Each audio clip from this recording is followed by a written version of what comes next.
Good morning বন্ধুরা। এখন বাজে হচ্ছে 8টা, জাস্ট ঘুম থেকে উঠলাম। বাইরে উঠে দেখছি যে একদম কুয়াশায় সাদা হয়ে রয়েছে। কর্তামশাই বলছে দেখো আমরা দার্জিলিংয়ে চলে এসেছি।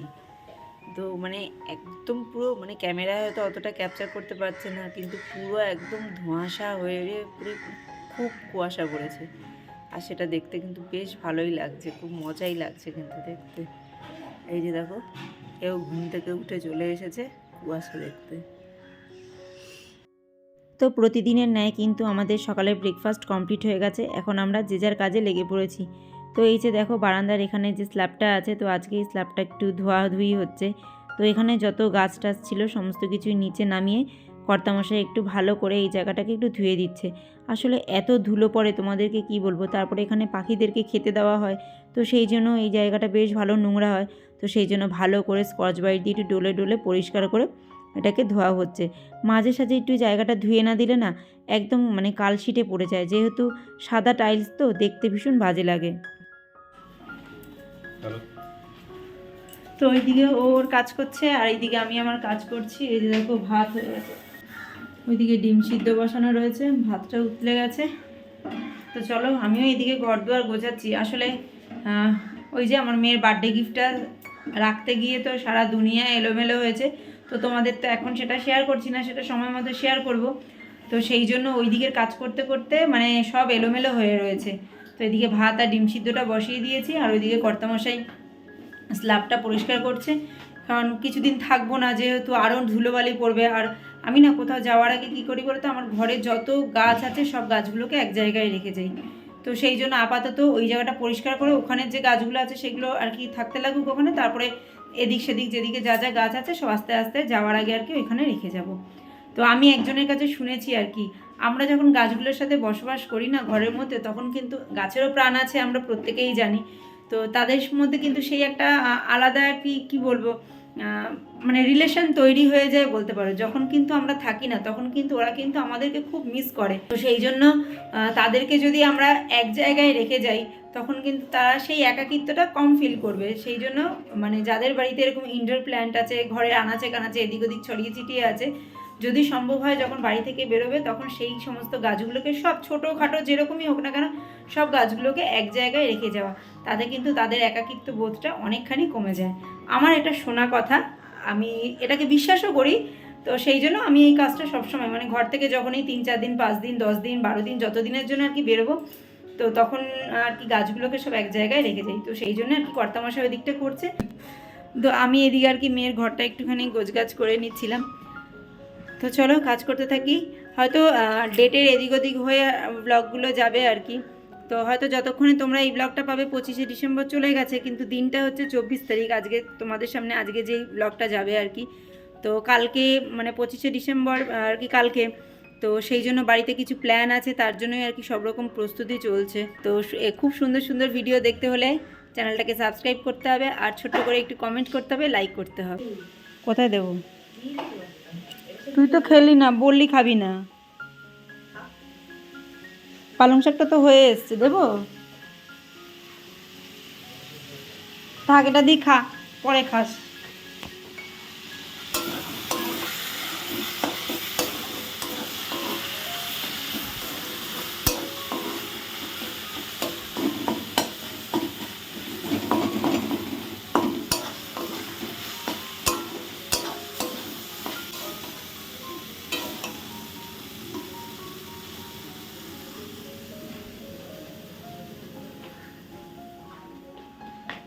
দেখ একটুখানি হয়েছে নাকি, থাক হয়ে পেরেছে নাকি দেখ এখন।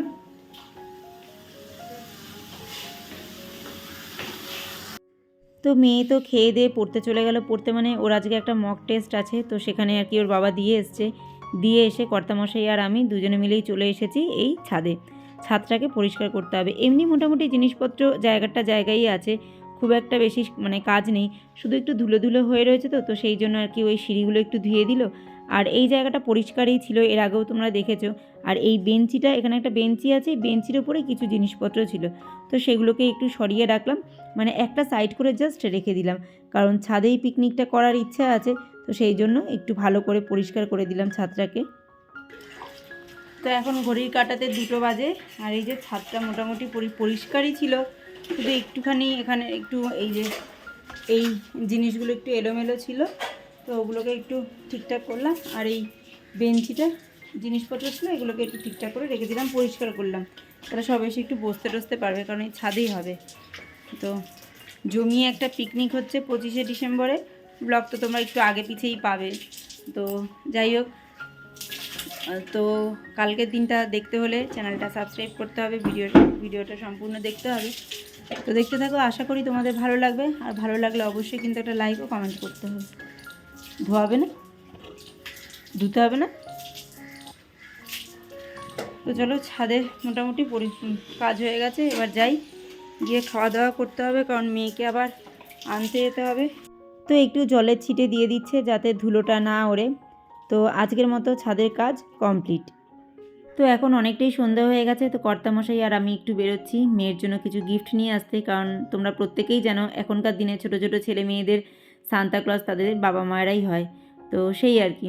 আর এই ধুত্রা ফুলটাকে তোমরা কারা কারা চেনো বলো। এর আগেও কিন্তু তোমরা আমার ব্লগে দেখেছো, কারণ এই গাছটাতে এর আগেও অনেক ফুল ফুটেছে, তোমাদেরকে দেখিয়েছি। আবার ঠান্ডা পড়েছে আর ফুল ফোটা শুরু হয়েছে। যদিও গাছটা লাগানোটা আমার ক্রেডিট নয়, কারণ আমি বারবারই বলি যেটা আমি করিনি তার ক্রেডিট কেন আমি নেব। এটা এবারই মেয়ে মানে আমার ননদ কোথা থেকে এনে লাগিয়েছিল। তো গাছটায় কিন্তু বেশ সুন্দর মানে ফুল হয়। সামনেই অনেক ফুল ফুটবে, তখন তোমাদেরকে দেখাবো, দিনের বেলা দেখাবো, তাহলেই দেখবে কত সুন্দর। আর এই দেখো, এই জায়গাটা হচ্ছে খ্রিস্টান পাড়া। এটা আমার যে বাড়ি সেখান থেকে মিনিট 5-7 দূরত্বেই আর কি এই পাড়াটা। সমস্ত পাড়া কিন্তু একদম মানে আলোয় আলোকিত হয়ে উঠেছে।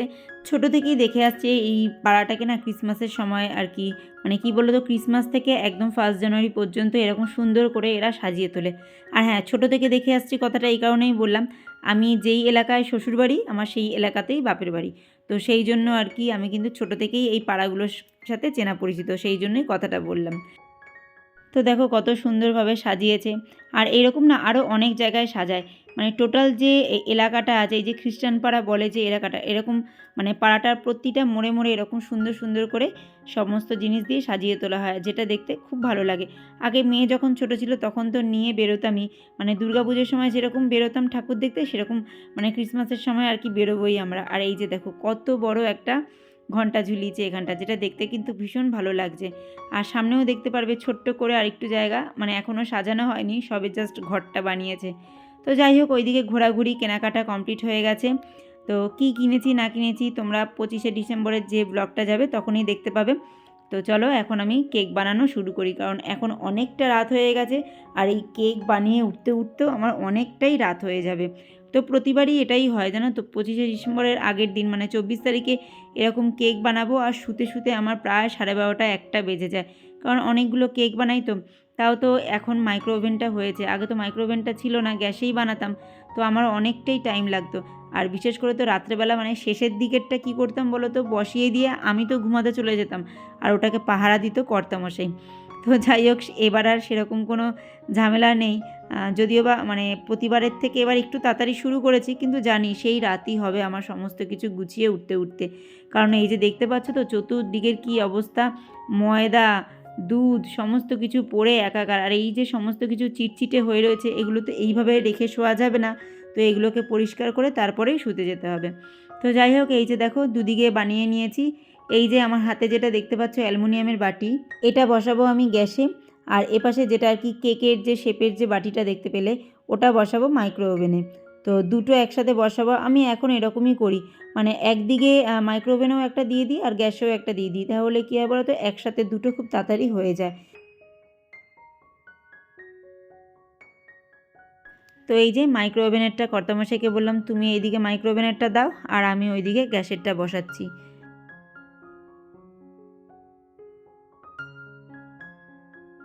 25শে ডিসেম্বরের দিন যদি বাড়িতে কেকের গন্ধে না করে, তাহলে 25শে ডিসেম্বর বলে মনেই হয় না। তো তাই কিনা, আমার তো তাই মনে হয় 25শে ডিসেম্বরের সময় বাড়িতে পুরো কেক কেক গন্ধ থাকবে, মানে দারুণ লাগে ওই ব্যাপারটা কিন্তু। তো এই যে দেখো এইদিকে গ্যাসেরটাও বসিয়ে দিলাম, তো দুটো আমার একসাথে হতে থাকুক। তো বন্ধুরা এখন বাজে হচ্ছে 10টা। তো এই যে এখানে একটা কেক হচ্ছে, এখানে ভাত হচ্ছে, আর ওইদিকে একটা ওভেনে কেক হচ্ছে। আর এখানে আরও একটুখানি তৈরি করে রেখেছি, সেটাও হবে। আসলে এইগুলো হচ্ছে এগলেস সুজি দিয়ে করছি, আমি কোনোদিনও সুজি দিয়ে করিনি, এই ফার্স্ট টাইম আর কি সুজি দিয়ে করছি। সব দিদিভাইদের দেখছি তো যে সুজি দিয়ে কি সুন্দর করতে, তো তাদের থেকে দেখে দেখে একটু শিখেছি। আমি কেক মানে ওই এগ দিয়ে যেরকমভাবে বানাই বাড়িতে, তো সেরকমভাবেই আর কি বানাই, কিন্তু এগলেস কোনোদিনও এরকম সুজি দিয়ে করিনি। তো আজকে মানে ফার্স্ট ট্রাই করছি, তো একটুখানি বুকটা ধুকপুক করছে যে কি হবে কি না হবে বুঝতে পারছি না। তো যতক্ষণ না হচ্ছে কিছুই বলতে পারছি না, কী হবে, একটা টেনশন কাজ করছে। তো ততক্ষণে ভাত হয়ে যাবে, ভাতটা খেতে খেতে আবার ওরকম ওভেনে একটা গ্যাসে একটা বসিয়ে দেবো, ওটা ওই এগ দিয়ে আর কি, তো হয়ে যাবে। এই 4টে কেক বানাবো, প্রতিবারই মোটামুটি 3-4টে কেক আমি এই দিনে বানাই আর কি। তো বাড়িতে সবাই আসে টাসে, তারপরে নিজেদেরও একটু ভালো লাগে। কি বলো তো, কেনা কেকগুলোর এখন এত দাম করেছে না, একদম ভালো লাগে না, যেগুলো আর কি এমনি মানে বড়দিনের জন্য যেই স্পেশাল কেকগুলো হয়। আর অন্যান্য দোকান থেকে কিনবে সেগুলো তো অনেকটাই দামি হয়, আর যেগুলো একটু কম দামি মধ্যে আনতে যাবে সেগুলোর মধ্যে আমি প্রায় দেখেছি ডিমের খোসা থাকে, মুখে দিলেই ঠিক কারো না কারো একটা বাইট মানে ডিমের খোসা পড়বেই। তো সেই থেকে বেশ অনেক বছর হলো আমি বড়দিনে মানে নিজেরা আর কি কেক এরকমভাবে আমি বানিয়ে নিই। আগে যখন ওভেন ছিল না, ওভেনটাতে এই 1 বছর হলো, ওভেনটা আমার গত বছর বিবাহ বাৎসরিকের গিফট, এই মাইক্রো ওভেনটা। তো 1 বছর হলো, তো যতদিন মানে ওভেনটা ছিল না তখন কিন্তু আমি এই যেভাবে আমি আর কি গ্যাসে করছি, তো এইভাবেই করতাম। আর কেক এমনি রাস্তা থেকে কিনে টিনে তো খাই মাঝে সাঝে, সেদিনও দেখলে যে বেকারি কেক কিনেছি, কিন্তু এই বড়দিনের সময় যে র্যান্ডাম এইভাবে যে কেক তৈরি হয় না, তো ওই কেকগুলো একদম আমার জানি ভালো লাগে না। তো সেই জন্য আমি একটু বাড়িতে তৈরি করি, আর ওই যে বাড়ির তৈরি খাবার তো মেয়ে কর্তামশাই ভালোবাসে, আর ওরা ভালোবাসে মানেই ওদের জন্য সমস্ত কিছু করা আর কি। তো চলো দেখি কি হয়। সুজি কেকটা দেখো ফুলেছে, কিন্তু মিডলটা না দেখতে পাচ্ছ ফুলেছে, কিন্তু মিডলটা এখনো হয়নি। বুঝতে পারছি না কি হবে না, মানে আমার কোনো আইডিয়াই নেই এই ব্যাপারটা সম্বন্ধে। সাইডটা হয়েছে, মিডলটা হয়নি, টেনশনে আছি যে কি হবে কি না হবে। এটাও তো বেশ ফুলেছে, এখন দেখা যাক কি হয়। তো বন্ধুরা, টেনশনের অবসান, এটা মাইক্রো ওভেন থেকে বেরিয়েছে, দেখতেই পাচ্ছ। আর একটু দেখাই, এই যে দেখতেই পাচ্ছ, এই যে। তো মোটামুটি এটা এখন কমপ্লিট, এটা তো কমপ্লিট হলো। ইনি মহারানী কি হবে কে জানে, একটু ঠিকঠাক হলে হয়। তো এটা এখন একটু রেস্টে থাক, তারপরে এটাকে বার করে অন্যটা দিচ্ছি। তো আমার এই মহারানীও হয়ে গেছে। তো কর্তামশাই বলছে যে মনে হচ্ছে পুড়ে গেছে, তো পড়ে নি, জাস্ট হয় না একটু বেশি বেক হয়ে গেলে একটু মানে কালচে কালচে হয়ে যায়, তো ওর চতুর্দিকটা ওরকম দেখে মনে হচ্ছে, কিন্তু কেকটা পড়ে নি। তবে হ্যাঁ, সুজির কেকগুলো কিন্তু প্রথম বানিয়েছি, দারুণ বানিয়েছিলাম। তো চলো আজকের পর্ব এতটুকুই, তোমরা সবাই ভালো থেকো।